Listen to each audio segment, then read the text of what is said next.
June 3rd, 1944. Strong Point WN62, Omaha Beach, Normandy. Corporal Hinrich So wiped the thin film of salt from his MG-42's receiver and drew the bolt twice, listening for the clean metallic lock. The sound echoed once through the casemate, swallowed by the wind beyond the concrete. Outside, the channel shimmered under low cloud, metallic, patient, featureless. From his firing slit, he could see the tide line against the wooden stakes buried in the shallows, each topped with a teller mine. The sea hissed across them like sandpaper over steel. Procedure filled the hours. Check the feed, sight through the slit, confirm overlap with the next gun to the east. No gaps, no blind spots. The sergeant said it every morning. WN62 was one link in a chain, a numbered strong point in the geometry of the Atlantic Wall. On paper, it looked unbreakable. In his pocket, Sau kept a folded letter from Metzingen, the paper soft and almost translucent from handling. His girlfriend had written that she would wait until the war's victorious end. He had written back 3 days earlier. The invasion will be their grave. We will throw them back into the sea within hours. The confidence wasn't bravado. It came from the man who had stood in that same bunker days before. Field Marshal Erwin Rommel. Rommel had arrived unannounced, grey coat buttoned to the throat, and stepped directly to So's gun aperture. He traced the arcs of fire on a map and nodded once. "When they come," he said quietly, "this beach will be their cemetery." Then he turned and left, his staff car rolling east toward Bayeux. The moment lived in So's mind like scripture. The desert fox himself, certain of victory. Behind that certainty stood the wall itself, 2,000 miles of fortifications running from Norway to Spain, pillboxes, trenches, gun pits poured from concrete, lined with steel, stitched together by wire and command maps. 58 divisions guarded it, thinly but continuously. Hitler had called it the Shield of Europe. To the men stationed here, it felt like proof. Omaha's defenses seemed complete. The bunkers and pillboxes formed a lattice of fire that crossed at every angle. In the tidal zone, obstacles waited like a submerged minefield. Belgian gates, Czech hedgehogs, timber posts. From the dunes back to the tree line, miles of buried explosives lay wired and numbered. At night, engineers patrolled the perimeter, tightening bolts, replacing fuses, marking minefields with white pegs so they could still navigate at dawn. For so, the rhythm of the bunker had replaced the rhythm of days. The air smelled of oil and damp stone. Condensation streaked the walls. He and his gun crew rotated in 12-hour shifts. 3 men, 1 weapon, 1 slit of daylight. They had been here since February. The channel had shown them nothing but wind, fog and fishing boats. Some said the invasion would never come at all. By early June, weather fronts moved across the channel in erratic bursts. The surf rose, then fell again. At headquarters near Bayeux, officers complained that the constant wind made the telephone lines hum. Reports came from Paris of worsening seas. Routine, nothing urgent. For once, the coast seemed to exhale. The men used the lull as they always did, cleaned weapons, repaired boots, boiled coffee in mess tins blackened by the spirit lamp. Inside WN62, the sound of the generator mixed with the surf outside, a steady, mechanical heartbeat. Someone joked that the Americans had missed their chance. Another muttered that Rommel's presence alone would keep them safe. That night, the weather closed in. Rain slicked the embrasures and blew in under the firing slits. So sat by the periscope and watched the tide swallow the first row of obstacles. Every so often, He adjusted the focus and looked again, searching for movement that wasn't there. Beyond the surf, unseen and unimaginable from his bunker, Allied convoys were already assembling in the Solent. Across the Channel, in a converted manor near Portsmouth, Group Captain James Stagg was watching his own barometers fall and rise in patterns no German meteorologist could see.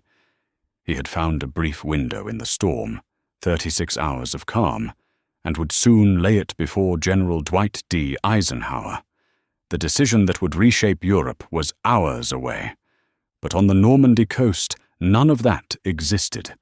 In the casemates, watches ticked in unison. In the dunes, sentries walked their posts with rifles cradled under their ponchos.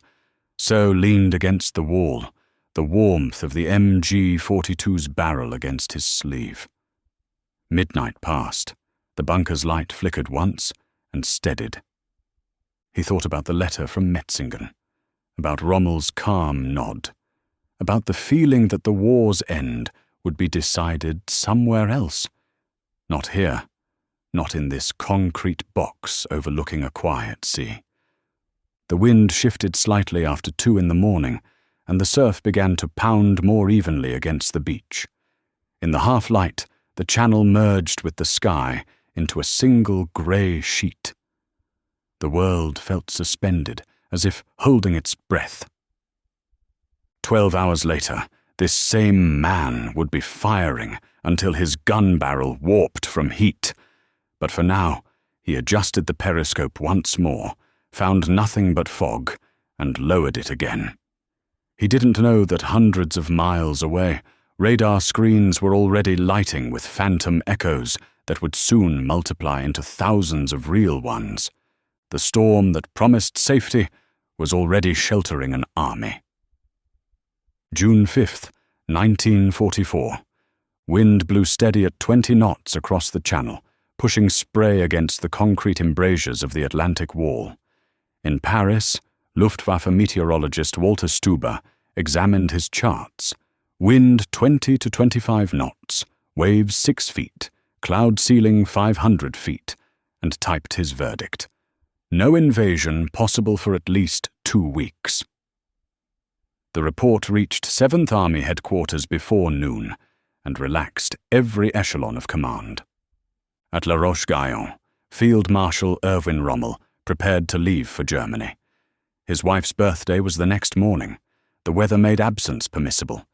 He packed a pair of grey suede shoes bought in Paris and ordered the driver to warm the car.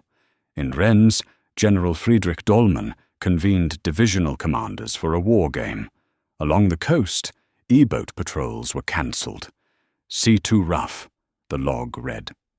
After months of tension, the Atlantic Wall settled into its quietest night.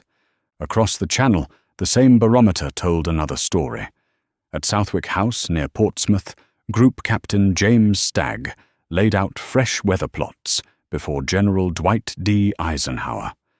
Allied stations in Greenland and Atlantic reconnaissance flights showed a 36-hour break, sliding eastward.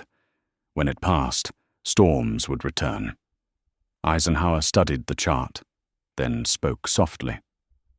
"We go." The order for Operation Neptune went out before midnight.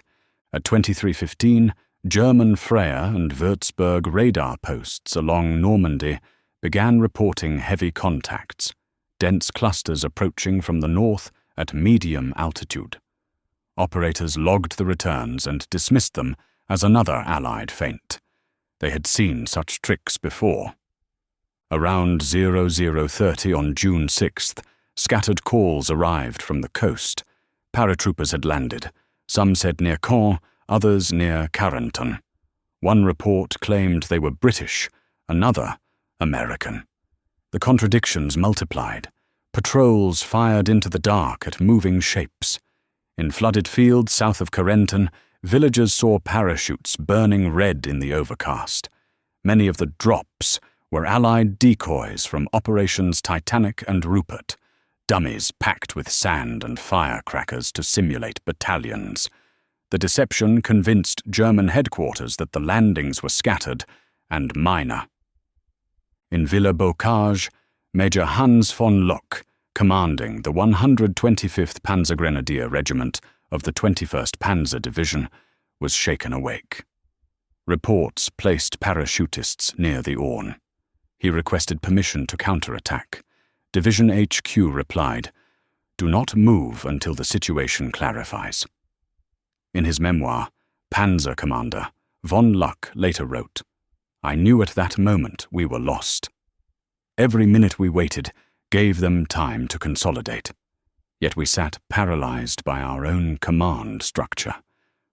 Behind the beaches, gliders from the 82nd and 101st Airborne Divisions broke through fog and crashed into orchards and hedgerows. Survivors cut themselves free and moved by compass light. Farmers in the Cotentin watched men wading through flooded fields, hauling rifles and canvas wings.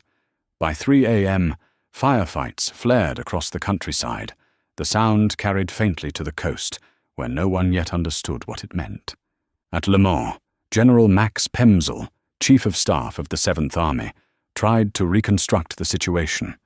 Telephone lines failed one after another. Resistance teams had cut cables and blown relay stations. Allied electronic jamming filled the air with static. Pemsel noted in his diary, "Airborne landings confirmed. Strength unknown. The network was collapsing faster than he could patch it." By 4 a.m., most Luftwaffe fields remained grounded. Only scattered aircraft lifted off through the low ceiling. None located a target. Luftflotte 3's morning summary still labeled the activity probable diversion. The High Command waited for daylight before ordering movement. The decisive hours slipped away. Shortly before dawn, the weather broke exactly as Stagg had forecast. The wind eased. The cloud ceiling lifted.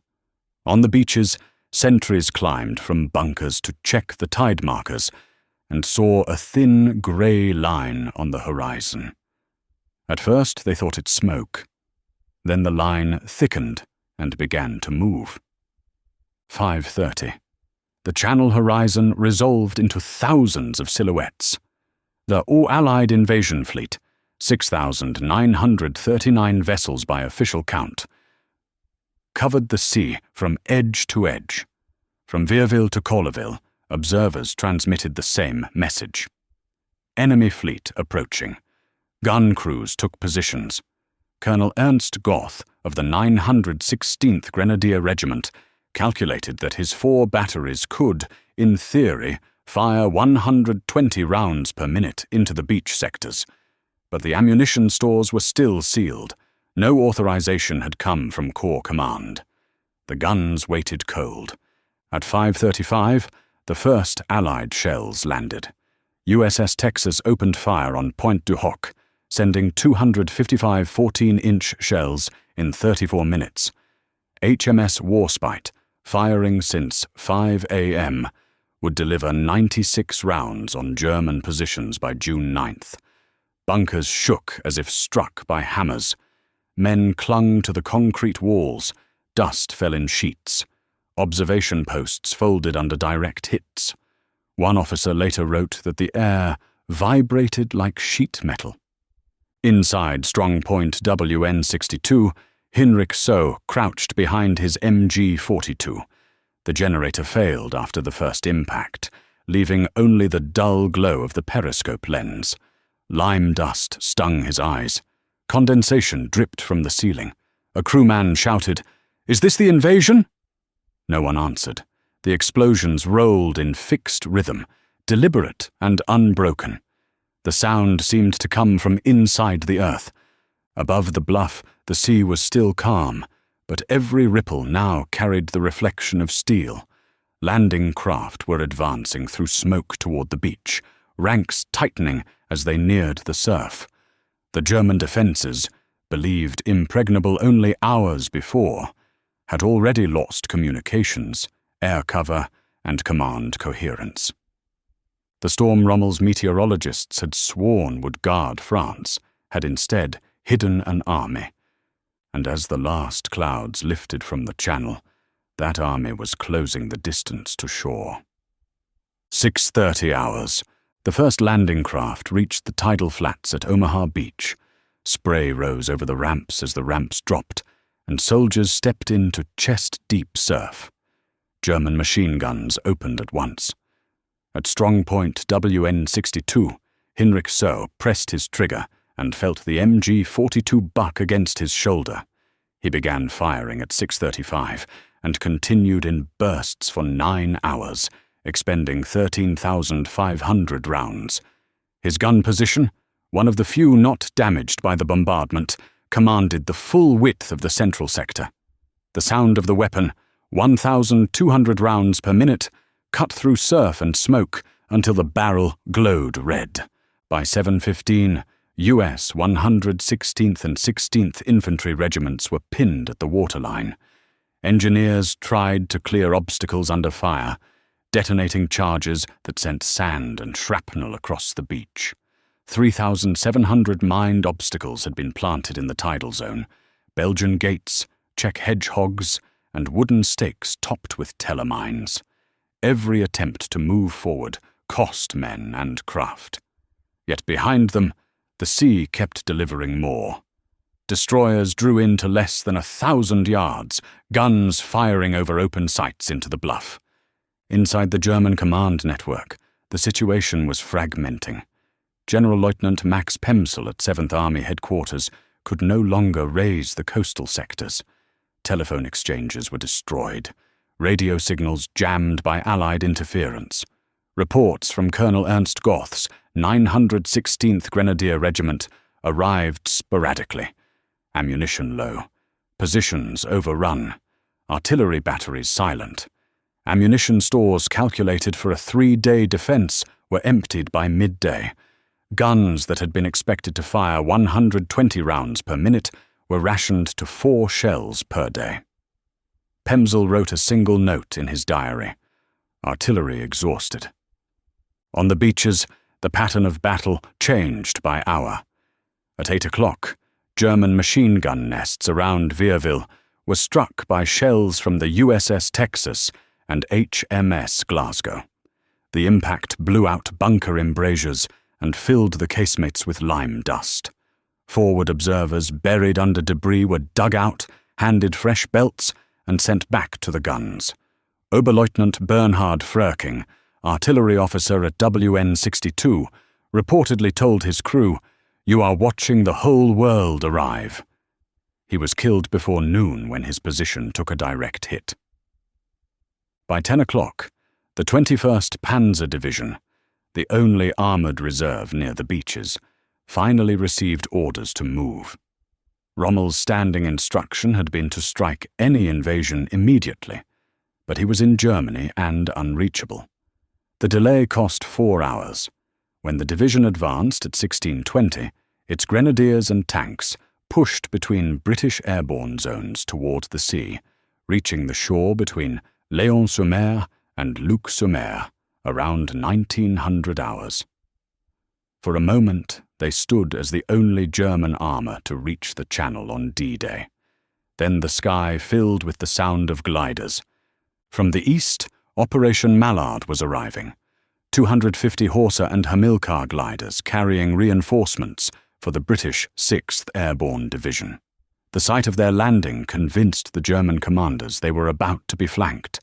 The 21st Panzer halted, then withdrew under artillery and naval fire.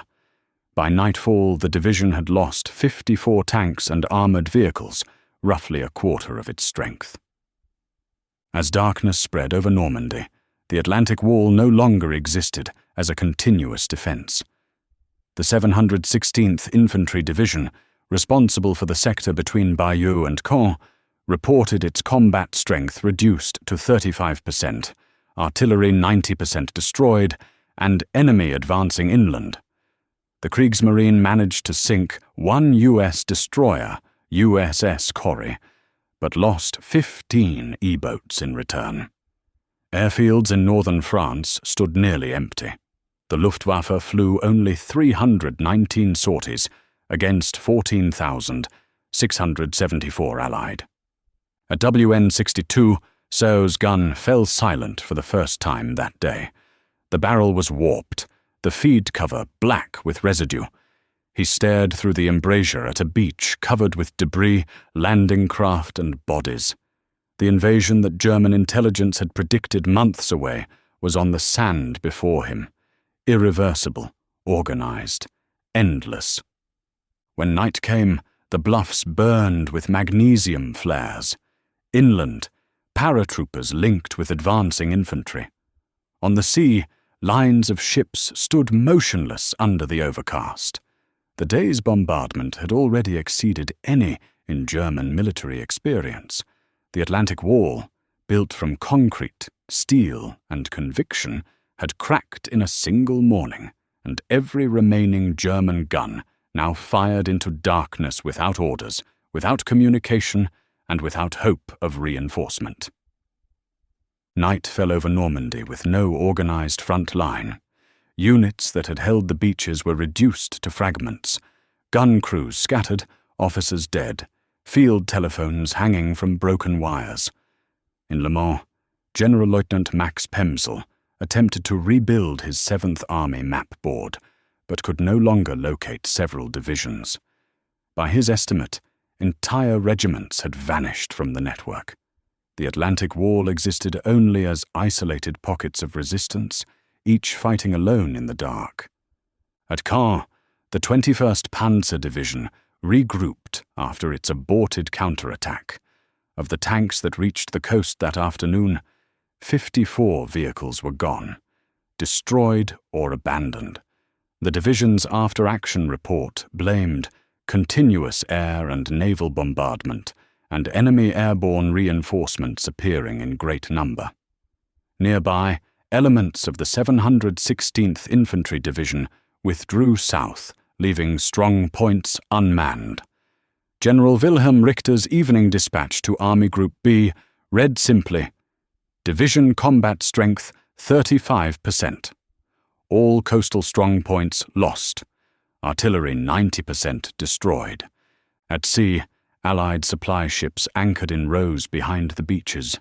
Mulberry Harbour sections, prefabricated in England, were already being towed into position.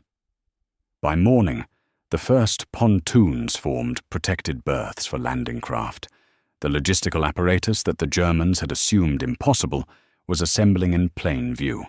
Destroyers moved in close to fire at individual pillboxes, while engineers cleared debris for follow-up waves. Within 48 hours, the beaches functioned as ports. Behind German lines, reinforcement columns tried to reach the front. Every road north from the Loire was under air attack. Luftwaffe loss records show only a fraction of Allied sorties flown on June 6th. Fighter bombers prowled the highways at 20-minute intervals, striking trucks, horse convoys, and fuel wagons. According to Wehrmacht transportation logs, units that should have arrived in one day took up to 2 weeks. The 2nd SS Panzer Division, Das Reich, stationed near Toulouse, needed 17 days to cover the distance to Normandy, losing 30% of its vehicles to air attack before firing a shot. In the following days, the imbalance widened. By June 9th, HMS Warspite had fired 96 shells against inland targets. US destroyers expended hundreds more per day. German artillery was rationed to 4 shells per gun. Ammunition trains stalled under constant air assault. Field reports from the 352nd Infantry Division mentioned batteries reduced to silence, not from destruction, but from lack of supply. On June 12th, Carrington fell, linking the American Utah and Omaha sectors into a single front. The German 6th Fallschirmjäger Regiment, once considered elite, retreated in disorder. Its commander, Friedrich von der Heydte, reported, "My regiment no longer exists as a combat unit. The survivors are psychologically broken. German casualties in Normandy had reached 26,000, killed, wounded, or missing, the equivalent of 2 full divisions. That night, rain drifted across the fields where the paratroopers had landed a week before. Burned-out half-tracks lined the hedgerows. Horses lay where they had fallen in the road. On the beaches, cranes unloaded tanks, directly onto the sand. Allied engineers worked under arc lights, assembling the remaining sections of the artificial harbour. Each tide brought more fuel, more vehicles, more men. By mid-June, the German front no longer resembled a defensive line. It was a patchwork of survivors holding crossroads and churchyards, while Allied forces pushed inland toward Cherbourg. The Kriegsmarine, reduced to torpedo boats and minesweepers, attempted to disrupt the build-up and lost another 15 craft. The Luftwaffe's contribution dwindled to reconnaissance only. Every measure taken to contain the invasion failed for the same reason. Movement itself had become impossible. Fuel dumps burned before convoys could reach them. Rail junctions were craters. Bridges were gone. When Rommel returned from Germany on June 10th, he drove north through shattered villages and understood at once what his staff had not. "We are fighting mechanical gods," he said to an aide. "They see everything and destroy everything that moves." By June 26th, Cherbourg, fortified for 4 years and garrisoned by 21,000 men, fell after 5 days of heavy fighting. Its commander, Generalleutnant Karl Wilhelm von Schlieben, surrendered that afternoon. In interrogation, he explained why resistance collapsed so quickly. It became meaningless against unlimited enemy resources. The Atlantic Wall, designed to hold for months, had lasted 20 days. By the end of June, German resistance in Normandy had shifted from defense to survival. The fall of Cherbourg on June 26th stripped the Seventh Army of its only major port. Allied engineers began clearing the harbour, even as artillery smoke still hung over the docks. Supply ships entered within days, establishing a northern anchor for the invasion front. With the ports open, the Allied advance no longer depended on weather or tide. For the first time, full mechanized divisions could be landed faster than German forces could move to meet them. In early July, Field Marshal Erwin Rommel drove through the shattered Norman countryside. Convoys moved only at night, hugging tree lines to avoid the constant RAF and US 9th Air Force patrols. Rommel found fuel trucks burning in fields, horses dead in their traces, and infantry columns scattered by strafing runs. His assessment to Berlin was blunt. Without complete air superiority, all movement by day is impossible. The next morning, his car was attacked by a Spitfire. The blast threw him unconscious onto the roadside, ending his command. By mid-July, Allied superiority had become absolute. Each day, 15,000 tons of supplies arrived through the beachheads, more than the entire German army in Normandy consumed in a week. The Luftwaffe could offer only 100 operational aircraft over the front. Fuel reserves were nearly gone. General Feldmarschall Günther von Kluge, now commanding Army Group B, reported to OKW that reinforcements were arriving in fragments. Divisions entered the line at 1/3 strength. Ammunition trains from Germany were forced to halt short of the front, their crews hiding from fighter bombers that prowled rail lines from dawn to dusk. The Allies expanded inland through the bocage, the dense hedgerow country south of Bayeux. Progress was measured in yards. Tanks and infantry fought unseen through walls of vegetation. Every field was a fortress. But the industrial imbalance never eased. American ordnance reports show that in a single week, U.S. artillery fired over 200,000 rounds, more than German factories produced in a month. The attrition had become arithmetic.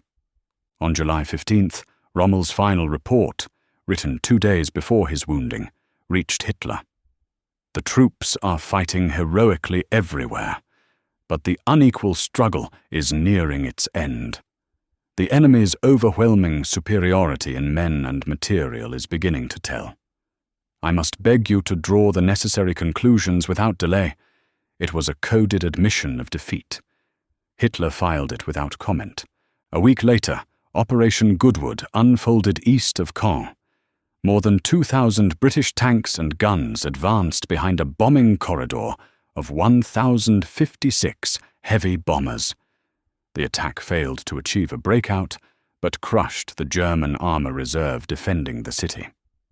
1st SS Panzer Division, Leibstandarte Adolf Hitler, reported only 7 serviceable tanks afterward. Caen fell on July 20th, the same day an assassination attempt against Hitler collapsed in Berlin. The front, however, was no longer political. It was dissolving by logistics. By July 25th, the US First Army opened Operation Cobra, designed to shatter the western flank near St. Lo. 1,583 heavy bombers, 380 medium bombers, and 550 fighter bombers dropped 4,100 tons of explosives on a corridor less than 7,000 yards wide. The bombardment obliterated 2 German divisions. Among the casualties was Lieutenant General Leslie McNair, the highest-ranking American officer killed in the European theater, struck by friendly fire while observing the attack. In its aftermath, General Fritz Bayerlin, commander of Panzer Lehr Division, reported to Army Group B, "My division is annihilated. The psychological effect on the survivors is indescribable. They are no longer soldiers, but broken men. German defenses along the St. Lo front disintegrated. Armored units tried to counterattack but lacked fuel to maneuver. Within 48 hours, the breach widened beyond repair. By the last week of July, Allied forces were driving south toward Avranches. Columns of Shermans and half-tracks moved down roads once held by Panzer Lehr. Civilians emerged from cellars to find towns reduced to rubble but free. Behind the advancing front, engineers built new bridges faster than German aircraft could destroy them. In the hedgerows, the fighting was still personal. Grenades, bayonets, bursts from Sten guns. But the outcome had become mechanical. The Allied war machine was in motion, and the German army in France was beginning to collapse beneath it. By early August 1944, the battle in Normandy had ceased to resemble organized war. The German front existed only in fragments, columns retreating south under smoke and strafing fire, headquarters reduced to field radios and couriers. Operation Cobra had broken the line wide open, and what remained of the 7th Army was trying to escape before the jaws closed. General Feldmarschall Günther von Kluge, commanding both Army Group B and OB West, signaled Berlin that his forces were in danger of annihilation. Fuel reserves were empty. Panzer battalions stood abandoned by the roadside, crews waiting for air cover that never came. The Allied advance moved with industrial precision. By August 4th, General George S. Patton's Third Army reached Rennes. 2 days later, its columns were crossing the Mayenne River. When German engineers blew bridges behind them, Allied units replaced them within hours. The Red Ball Express, 6,000 trucks moving day and night, kept the front supplied with fuel and ammunition. Each convoy was a moving artery of the invasion machine, linking the beaches to the battlefield. German transport, in contrast, was confined to the night, its convoys burning by dawn. As the Allies pressed inland, command disintegration on the German side became total. Von Kluge's communications collapsed. Messages traveled by motorcycle couriers who rarely survived the trip. Generalleutnant Dietrich von Koltitz reported from the remnants of the 84th Corps that we no longer fight as an army, but as isolated groups of men. The Luftwaffe was grounded. 15,000 Allied sorties dominated the sky each day. What little armor remained could not move for lack of fuel. Between August 12th and 21st, the retreating forces were trapped in the Falaise pocket. Allied troops sealed the corridor from Trône to Chambois. Inside, tens of thousands of Germans were caught on open roads. Post-war records list 10,000 killed, 50,000 captured, 300 tanks, and 2,500 vehicles destroyed. The roads became unbroken lines of wreckage. Pilots of the RAF Typhoon squadrons reported firing rockets until their launch rails glowed red. The destruction was systematic, an army crushed by physics, fuel, and sky. Among those killed earlier that month was SS Obersturmführer Michael Wittmann, the Panzer ace credited with 138 tank kills. His Tiger destroyed near Saint-Aignan-de-Cramenil on August 8th. His death, once inflated for propaganda, marked the end of the German myth of the invincible tank commander. Skill had become irrelevant in a battlefield ruled by mass and machines. As the pocket collapsed, entire divisions ceased to exist. Panzer Lehr, 12th SS Hitlerjugend, and 2nd Panzer reported strength below regimental level. In Berlin, situation maps still showed solid lines of defense that no longer existed. In Normandy, survivors walked east through columns of smoke, unarmed, hands raised, stepping over the remains of tanks that had once carried them forward. By August 25th, Allied troops entered Paris. Hitler ordered its destruction. Von Choltitz, now military governor of the city, ignored him. "I chose to save the French capital," he said after the war, "not obey the order of a madman." His surrender ended the Normandy campaign as a military reality. The German army in France had ceased to exist. Final tallies told the story with mechanical precision. 320,000 German casualties, 2,300 tanks, 2,127 aircraft lost. The Allies, 29,672 casualties, and nearly every loss replaced within weeks. In his post-war memoir, General Hans Speidel, Rommel's former chief of staff, wrote, "Normandy proved that courage alone could not overcome industrial supremacy.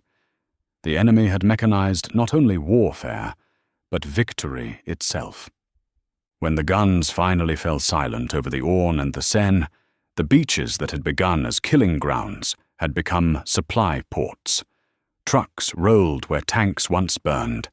The Atlantic Wall, once proclaimed impregnable, was buried under its own debris. Normandy ended as it had begun, with engineers and machines shaping the future while men watched, powerless to stop them. The campaign's conclusion was more than a military collapse. It was the undoing of a vision. On June 6th, the defenders of the Reich believed they could hold back the tide. By August's end, they understood they had been standing against the ocean itself.